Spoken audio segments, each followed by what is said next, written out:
하나님 아버지 하나님, 한 주의 삶 끝자락 앞에 주 앞에 나와 같이 예배하며 기도하며 주일을 준비합니다. 저희들을 보호하시고 지켜주셔서 감사합니다.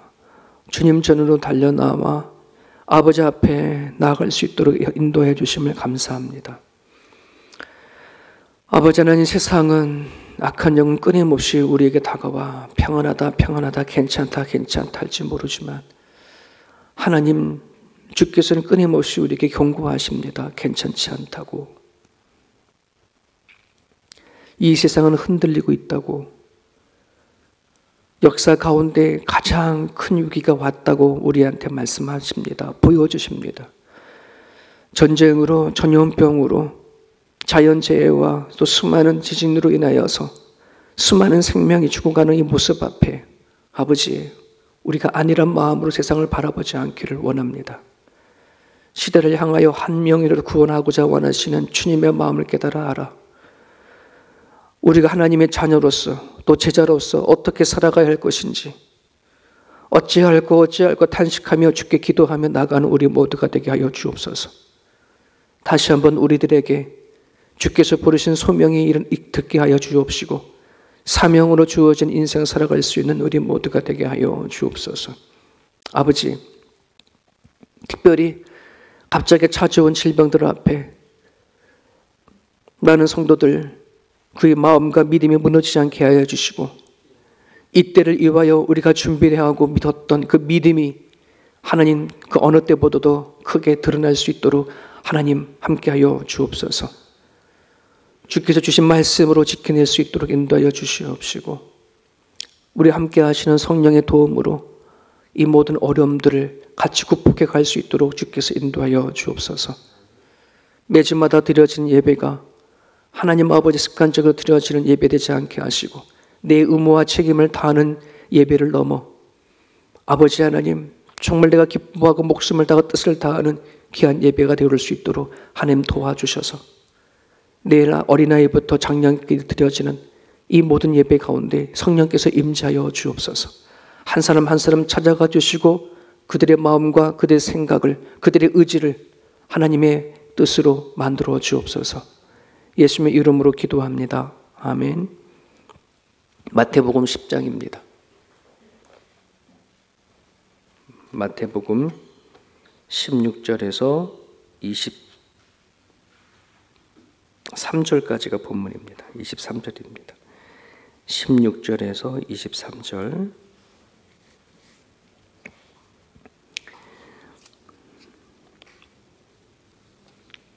주일하고 월요일날은 새벽 예배가 없으니까 여러분이 매일 성경으로 계속해서 말씀을 이어가 주셨으면 좋겠습니다.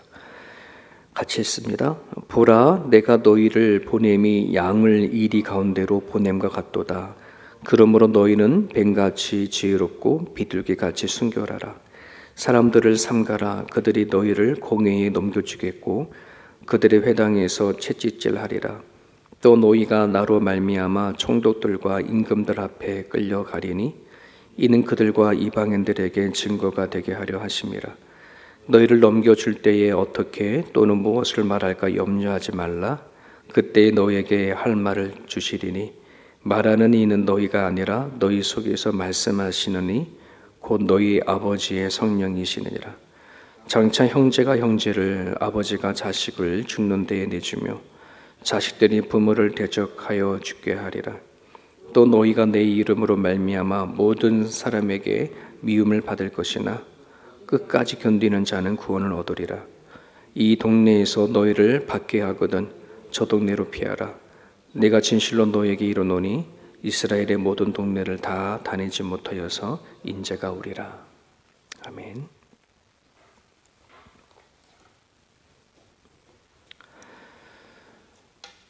오늘의 말씀은 주님께서 제자들에게 주시는 메시지입니다.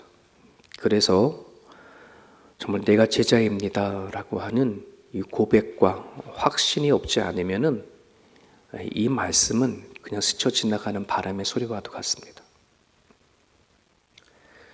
성경이 아무리 파워풀하고 또 하나님이 진리이고 사람을 변화시키는 메시지라고 하더라도 이 말씀이 내 것이라고 받아들이지 아니하게 되면 아무 소용이 없는 거죠.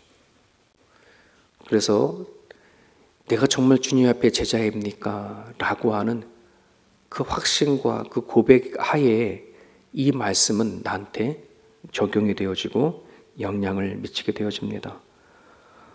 고로 저는 세움교회 온 성도들이 하나님이 주셔주는 이 메시지가 목회자만 주는 메시지가 아닌 여러분 각자에게 하나님께 주시는 메시지가 되어져서 나를 향하여 주시는 주의 음성을 들을 수 있는 그런 모든 성도가 되어줄 수 있기를 간절히 바랍니다. 변화는 거기서부터 출발이 되어집니다. 그냥 들어도 흘러가는 소리 같고 들어도 말씀이 들어오지 않으면 수십 년간을 예배당에 앉아 있어도 전혀 변화는 되어지지가 않습니다. 그러기에 여러분들이 오늘 이 말씀을 정말 내가 제자로서 하나님이 부르신 사람으로서의 음성을 듣고 마음으로 이렇게 담았으면 좋겠습니다. 16절에 보면 제자들에게 이렇게 말씀하십니다. 뱀같이 지혜롭고 비둘기같이 순결해라. 로마서 16장 9절에 너희가 선한 데는 지혜롭고 악한 데는 미련하다라고 하는 말씀과의 상통되어지는 그런 메시지입니다. 우리 원래 사람들이 가지고 있는 본능에는 선한 데는 미련하고 악한 데는 지혜로운 사람이 우리 사람인 것 같습니다. 그렇게 훈련이 되어지고 그렇게 배운 것 같아요.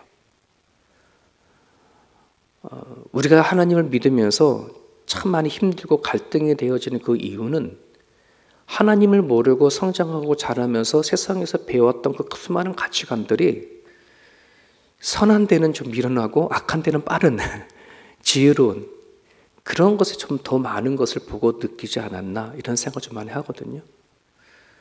근데 우리가 하나님을 믿고 하나님의 말씀을 이렇게 받아들이니 너무 힘든 거예요. 내가 살아왔던 방식과 너무 다르고 가치관과 너무 많이 달라서 나는 앞에 가고 싶고 나는 많이 가지고 싶고 많이 누리고 싶은데 자꾸 주님은 늦게 가라, 바닥에 있어라, 내려놓으라 자꾸 이렇게 말하니 참 이게 쉽지 않은 거죠.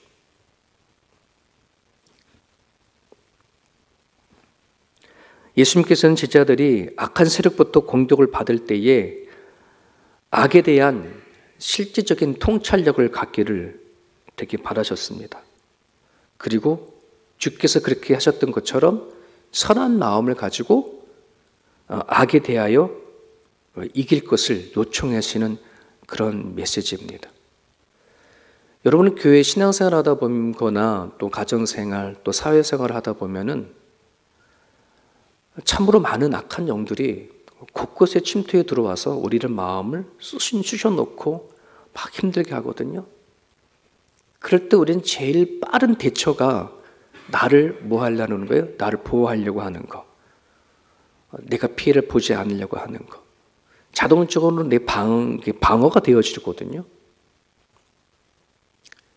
그런데 여기서 선한 데는 지혜롭라고 했었을 때에 참 이 선한 마음을 가지고 악을 대처하고 이긴다는 건 참 이거 쉽지가 않아요.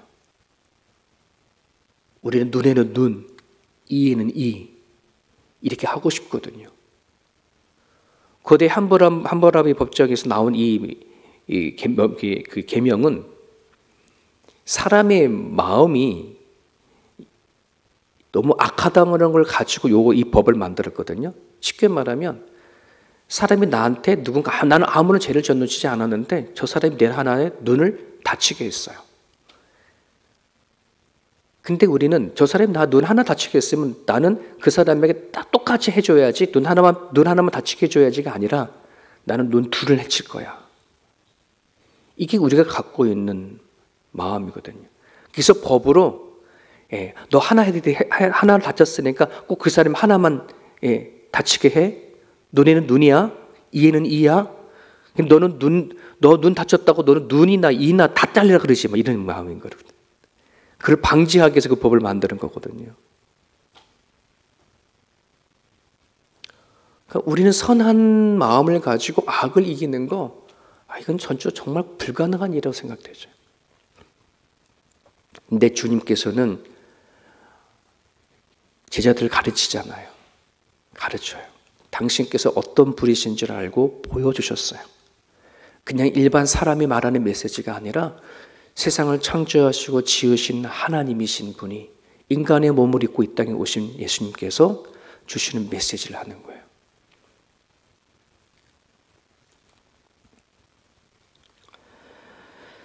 여러분은 우리는 하나님의 계심과 성령의 함께 계심을 너무나도 진실하게 고백하고 믿지만 여러분이 또 하나 악한 영혼 또 악한 영도 반드시 존재한다는 걸 여러분 기억하시고 여러분의 마음에 치고 들어오는 거거나 또 내 환경과 상황으로 치고 들어오는 모습 안에서 꼭 한번 생각해 보십시오. 이게 하나님으로부터 온 건가 악한 세력으로부터 온 건가를 분별할 수 있기를 바랍니다. 그래야 내가 싸울 것은 싸우고 피할 것은 피하거든요. 그렇지 아니하게 되어지면 싸워야 되는데 도망을 가고 피해야 되는데 피하지 못해서 넘어지고 깨어지는 경우들이 너무나도 많기 때문에 그렇습니다. 히브리서 5장에 장성한 그리스도인들은 지각을 사용해서 연단을 받아서 하나님의 선악을 분별하는 거다. 무엇이 선이고 무엇이 악한 것인지, 하나님이 기뻐하고 하나님이 싫어하는 것이 무엇인지, 이것을 분별할 줄 아는 사람이 장성한 사람이다라고 하거든요. 이것이 우리들의 기도 제목으로 삼았으면 좋겠습니다. 정말 이 시대에 살아갈 때에 선한 데는 지혜롭고 악한 데는 미련하다고 하는데 선과 악을 잘 구분을 못해서 이게 뒤죽박죽할 때가 참 많거든요. 주님 앞에 지혜를 구했으면 좋겠습니다. 자, 이어서 예수님께서는 제자들에게 사람들을 삼가라 이렇게 얘기합니다. 이 사람들은 어떤 사람이냐 그러면 복음의 핍박을 가하는 사람들입니다. 조심하라 하는 거죠. 복음을 전했을 때 그 복음을 가지고 조롱하거나 비웃고 핍박하는 사람들을 조심해라 라고 하지만은 바로 이어서 또 그들에게 붙잡혀서 회당에 끌려갈 일이 있었을 때에는 두려워하지 말아라, 염려하지 말아라 라고 얘기를 합니다. 여러분, 예수님께서 제자들을 마을로 파송해서 복음을 전하는 일로 이렇게 부르셔서 쓰시고 계시는데 하나님이 갖고 계신 그 능력으로 보호하셔서 복음을 전할 때에 안 잡혀가게 하면 얼마나 좋을까. 하나님께서 미리 알려줘서 피하게 하시면 얼마나 좋을까. 그런데 예수님은 그렇게 말씀하지 않죠. 붙잡혀 갈 때가 되면 붙잡혀 갈 수도 있다는 거죠. 그 일들에 닥치는 거예요. 안 끌려가면 좋은데 하나님께서 그렇게 보호해 주시면 좋은데 아니 끌려갈 일도 있을 거라는 말입니다. 그런데 그때 걱정하지 말어, 두려워하지 말어 이런 말입니다. 우리는 예수님 믿고 믿음으로 말미암아 보호하심을 입었어요. 하나님의 능력이 보호하심을 입었어요. 그런데 뭐가 있다 그래요? 그러나 우리들에게는 잠시 염려하는, 잠시 시험이 우리 가운데 있다라고 하잖아요. 그래도 그 걱정하지 말래요. 왜? 우리가 믿는 믿음으로 장차 하나님께 주실 칭찬과 영광과 존귀를 얻게 하기 위해서 그 훈련의 시간이 있기 때문에 그렇다라고 얘기를 해요. 이게 베드로전서에 나온 얘기지만 오늘의 이 말씀에는 두 가지 이유 때문에 너가 혹시 복음을 전하다가 붙잡혀 가면 염려하지 말라라고 합니다. 첫 번째 이유는 뭐예요? 너를 붙잡은 자와 이방인에게 예수님을 변호하고 증거하는 증인이 되는 기회로 삼겠다는 거예요. 너를 붙잡아 가서 너를 공격하려 하고 너를 신문해서 너가 왜 이런 짓을 하느냐라고 할 그 자리에 너를 통해서 예수님을 뭐 하려고 하는 거예요? 증거하는 증인으로 삼겠다. 그러니 두려워하지 말아라. 이런 말을 하는 겁니다. 여러분, 오늘 우리들이 갖고 있는 믿음이 커지면 커질수록 나의 아는 신앙을 통해서 성장하면 성장할수록 하나님은 저와 여러분들을 통해서 자꾸 증인으로 삼기를 원합니다. 우리들의 믿음이 가짜가 아닌 것을, 나만이 알고 있는 믿음이 아닌 것을 하나님은 자꾸 드러내기를 원하십니다. 왜? 그래야 내 주변에 있는 사람들에게 영향력을 끼치기 때문에 내가 소금이고 빛으로서 역할을 감당할 수 있기 때문에 그렇습니다. 그러기에 혹시 여러분들이 내 상황이 좋든지 좋지 않든지 여러분 그것에 대해 걱정하지 마십시오. 좋으면 좋은 대로 일하실 겁니다. 내 상황이 안 좋으면 안 좋은 대로 하나님 그 자리에서 내 안에 있는 믿음이 있음을 드러내실 겁니다. 이 확신이 있어야 돼요. 그래야 내가 모든 상황과 환경에 자족할 수 있는 비결을 내가 우리가 배우는 거거든요. 세상 사람들처럼 나한테 없으면, 갑자기 어려움을 찾아오면, 갑자기 사고를 당하면 내가 하나님 믿는 믿음이 있는 건지 없는 건지 알 수 없는 그런 반응을 하면 안 돼요. 그렇지 않습니까? 믿음을 가진 사람으로, 신앙이 있는 사람으로 하나님 그걸 드러내시고자 원하는 거예요. 봐라, 너네들과 다르지 않지 않냐? 하나님을 모르는 너네들과 다르지 않지 않냐? 하나님은 그것을 위해서 우리를 부르셨고 우리를 제자 삼으셨어요. 우리를 불러내서 하나님의 아름다운 덕을 선전하려 하신다. 큰 말씀하고 계시잖아요. 그러니 여러분 예수님 믿고 만사 형통을 기대하지 마십시오. 하나님 방식은 그렇게 일하지 않으세요. 하나님이 우리를 통해서 만사 형통을 하신다는 것은 내가 좋은 상황이든 그렇지 않은 상황이든 나를 통해서 하나님의 일이 선전이 되어지고 나를 통해서 하나님 나라가 확장되어진 일들에 만사 형통시킬 거야. 이게 하나님 쪽에서 만사 형통이지 우리 쪽에서 만사 형통이 아닙니다. 여러분들이 어려움이 생길 때마다 하나님, 그래요. 나는 힘들고 나는 지치고 나는 죽을 지경인데 그래도 하나님 나라는 만사 형통이 되어지기를 기도합니다. 할 수 있는 저와 여러분이 될 수 있길 바랍니다. 그 믿음까지 갈 수 있기를 바랍니다. 그 신앙까지 갈 수 있기를 바랍니다. 두 번째 이유는 복음을 전하다가 끌려가게 되면 회당에 끌려갈 때에 염려하지 말라 하신 것은 그때에 성령께서 너에게 할 말을 주시겠다. 야, 되게 정말 힘이 되고 용기가 되는 메시지죠. 제가 두레교회, 한국 두레교회를 하게 되어지면 아주 정말 간 떨리는 경험을 한 번 한 적이 있어요. 김진호 목사님이 뉴라이트를 운동을 할 때입니다. 뉴라이트 운동을 할 때에 뭔가 나라에서 정치하는 사람들이 오해가 좀 있어서 그 교회, 두레교회에 있는 모든 부교육자를 불러내서 이 김진호 목사님의 행적에 대해 묻고 캐는 그런 작업을 한 거예요. 그래서 뭐 전도사부터 시작해서 목사까지 한 사람씩 한 사람씩 검사 앞에 불러가서 신문을 당하는 거예요. 처음 태어나서 검사 앞에 앉아가지고 저는 이게 신문을 당하는 게 이게 처음일 뿐만 아니라 하고 나면 되게 찝찝해요. 되게 화도 나고. 난 죄진 것이 없는데 마치 그 사람은 나를 죄인 취급하고 앉아서 질문을 던지거든요. 제가 어떤 말 한마디를 하냐에 따라서 상황이 달라질 수도 있을 것 같기도 하다라고 한 생각을 하니까 그 자리가 되게 힘들더라고요. 정말 그때에 하나님, 성령님 제 입에 말씀을 주십시오. 해야 할 말을 주십시오. 이건 저절로 나오더라고요. 여러분 그런 위기나 또 위급한 상황이 또 있겠지만은 여러분 우리는 지금 성령의 시대 속에 살아갑니다.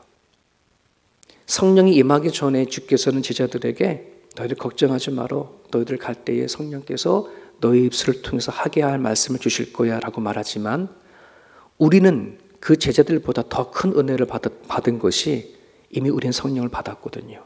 우리 안에 성령 하나님이 계시거든요. 우리는 하루하루 살아갈 때에 얼마나 수많은 말을 하고 살아갑니까?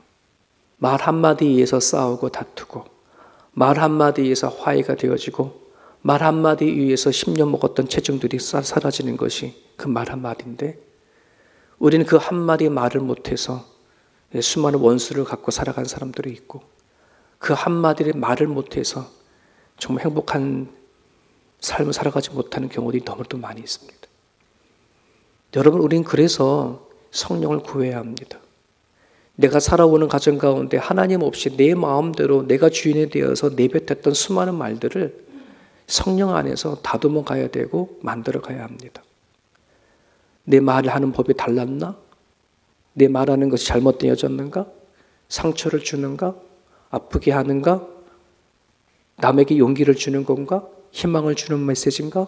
하는 그 말 한마디 한마디를 우리는 뭐 해야 되는 거예요? 고민할 수 있어야 돼요. 성령을 붙잡고 기도할 수 있어야 돼요. 여러분, 아브라함의 종 엘리에셀이 그의 주인 아브라함에게 명령을 받죠. 이삭에게 필요한 아내를 데리고 와라.